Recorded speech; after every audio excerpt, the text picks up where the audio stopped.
of you have visited a shopping mall recently? I bet almost all of you, despite the absolute ease with which all of us can shop online today, the mall business in India is hotting up again. On the property show today, what's driving the returns of the shopping malls, and is this momentum sustainable in the long term, with technology making it easier by the day to move our entire shopping online? Joining me are Pushpa Bector, Executive Director, DLF Malls. Of course, we all know that DLF runs one of the largest portfolio of malls in India, and luxury premium mostly. Also with us, Shibu Philips, Director, Shopping Malls, Lulu Group India, the latest entrant in the mall business, but to be taken seriously because they have very big expansion plans. Abhinav Joshi, Head of Research, CBRE, who has all the data on how the malls are doing. Pushpa, I'm going to start with you. How are the footfalls in DLF malls? Are they back to 2019 level, or are they better than that? I mean, are people doing that revenge shopping that everyone's talking about? Well, Manisha, the interesting part is, if I look at data, just April to September, the footfall is back to 95%, not 100%. But the sales is 130% at a time when it is, from April to September, it's 130. So we are actually looking at the season very, very differently. We believe that the season's going to take the sales up even more. And I'm looking at a 25% growth in sale at this point. So the interesting part is we're getting serious shoppers who are discovering digitally and shopping physically. So we are in a very interesting zone in that sense. I'm happy to hear that. I yes. mean, maybe footfalls are still at 95%, but the shopping is, of course, happening. Yes. And value-wise, you're about 125% to pre-COVID levels. Yes. Mr. Philip, what's been your experience? I mean, you've got malls now in 5 cities and a mix of tier 1 and tier 2 cities. How are the footfalls and sales doing? So, thank you very much, Manisha. Similar numbers, we are also around 94% back in with our footfalls data. But as rightly said, sales have actually grown, and we were at around 124%, 125% sales, and we are very hopeful by the end of the year it will be close to 29% growth, and that is what we normally see pre-COVID also. That 29% was the growth in sales every year. Okay.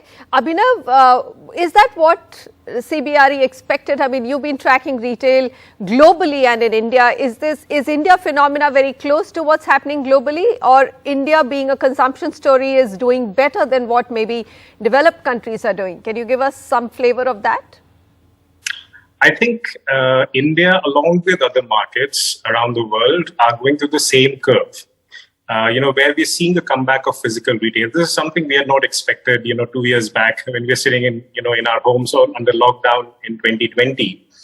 But the comeback has been very strong, and that's largely because, you have a lot of pent-up demand which is coming into the market. There is this entire trend of revenge retail or revenge spending, which is catching up across cities, not just in India, but globally. Of course, in India, it's slightly stronger because I would say the inflationary situation, while the pressure is there, it's not as strong as what we're seeing in some of the other developed or emerging markets. Compared to the kind of inflation levels they've had historically, they're seeing very high inflation. Ours has been mostly, in a 6 to 7% range, and now, of course, it's crossed 7%. But the fact of the matter is, we're seeing the entire millennial generation or the Gen Z generation, they're coming out, they want to innovate, they want to experiment, and they want that experience, the shopping experience, which online retail cannot offer them. So they need that human touch, they need that consultative selling, they need that visual merchandising, and I think that's what's attracting them to physical retail. And after, I would agree with you. After a while, it gets boring to shop online. I've sensed that, especially when it comes to apparel, and other things. You need that touch, feel, that experience of actually, shopping with physical experience, of course. Let me just go across to Mr. Phillips and ask him, you've got very aggressive plans of actually getting into tier 2 cities, Mr. Phillips. Why is that? I mean, so far, I think whenever I've spoken to large mall operators, they've said, look, there is not that much business to be had in tier 2 cities.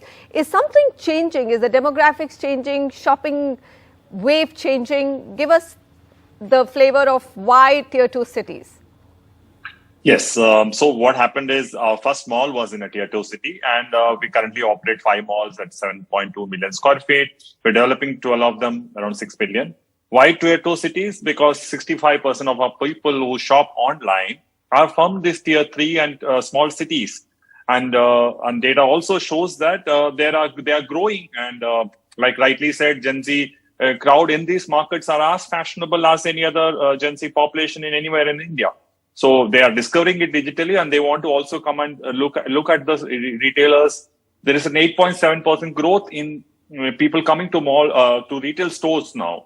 So that is the reason. And we also saw that quality, infrastructure, grade A shopping malls in these cities are close to 95% occupied. But the other malls are not occupied as much. So there is a lot of opportunity which is thrown in if you come with great infrastructure. And destination properties which provides ample opportunities at various categories, and that is the opportunity we are catching on. Pushpa, are you also encouraged to look at tier 2 cities now? I mean, DLF has mostly its presence in NCR, and of course, Chandigarh is one of the tier 2 cities you are in. What are your expansion plans? Where will you move next? Manisha, interestingly, yes, DLF operates in the premium segment. So whenever we have looked at it, we said, is it viable? The good news is that we've started constructing in Goa, an excellent market. We would be looking at doing a 660,000 square feet mall. It's under construction now.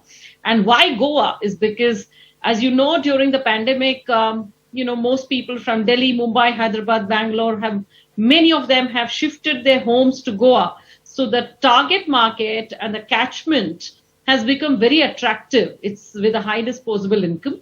On the other hand, local Goans have also become rich. So we thought it's the right time to look at another city other than NCR because the consumption is good.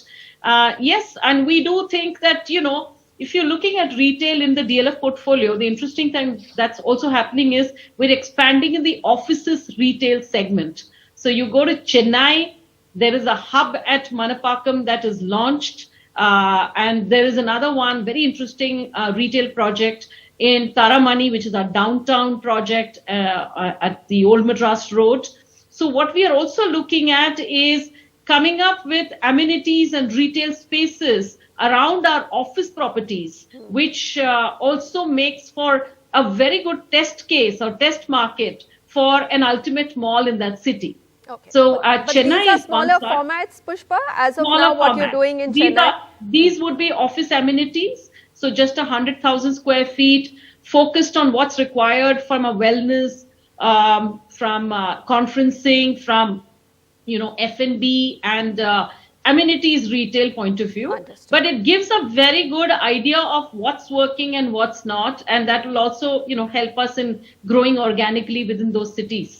We are growing in office amenities. We are expanding in the plaza space.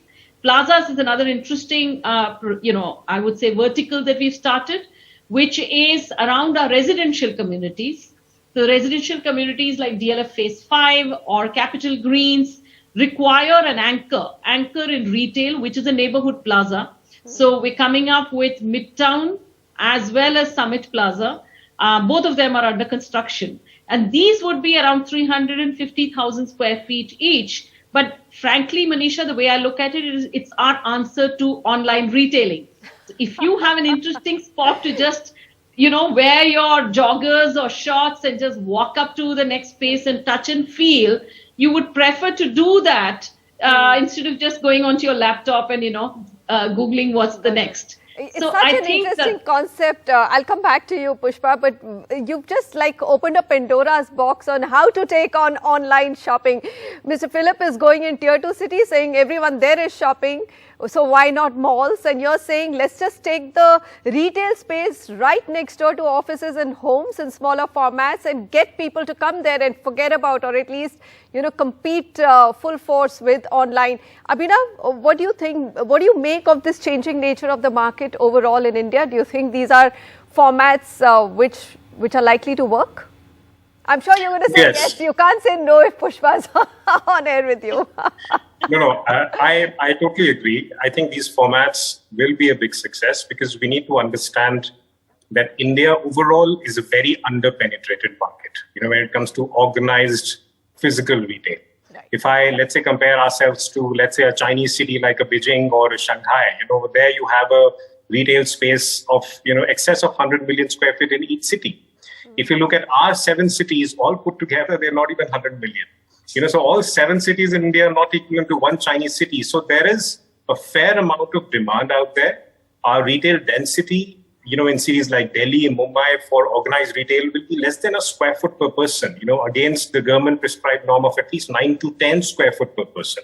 So there is a fair amount of demand. You're going to see all kinds of innovative formats that will come up. More importantly, the focus is on how to engage the customer and how to make the entire shopping experience more personalized. And besides shopping, of course, focusing on eating out, community gathering, offering health and personal care services. Also, certain stores or certain malls are also becoming part of the entire omni-channel retail supply chain. So they're becoming like fulfillment centers. So you buy online and you can pick at the store. So at least, you spend some time in the physical store. So a lot of brands are doing that. Right.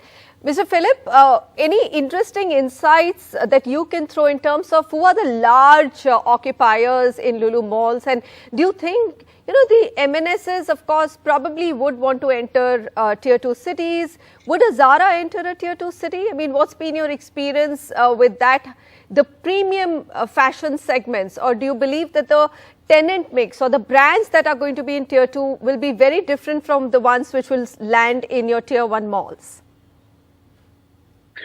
There is obviously, it's not that it is similar to a city crowd, but there is a shift which is eminently seen. And, the premium fashion retailers are currently looking at entering these markets. And you might be surprised that some of the tier 3 cities have great sales. And, yesterday's Reliance portfolio says that they're growing more in East than in other part of the country.